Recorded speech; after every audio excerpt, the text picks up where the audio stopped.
নমস্কার। আমরা এখন আলামপুর গ্রামে আমার ঠাকুমা বাপের বাড়িতে আমাদের পরিবার সবাইকে নিয়ে ঘুরতে এসেছি। গাঙের পার,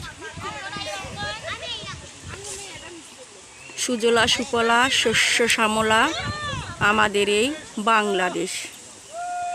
এমন দেশটি কোথাও খুঁজে পাবে না কো তুমি।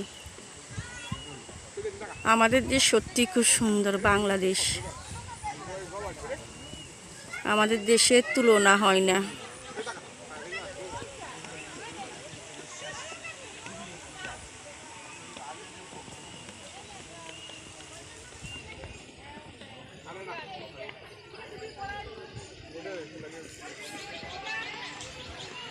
আলামপুর গ্রামের প্রাকৃতিক দৃশ্য, পরিবারের সবাইকে নিয়ে আমরা ঘুরতে আসছি।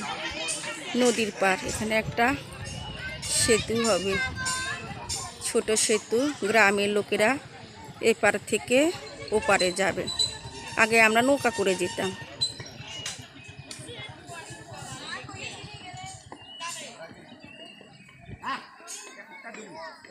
আমাদের পরিবারের সবাইকে নিয়ে আমরা গাড়ি নিয়ে এসেছি, যেরকম আমাদের গন্তব্যে আমরা পৌঁছে যেতে পারি। সবাই আমাদের জন্য আশীর্বাদ করবেন।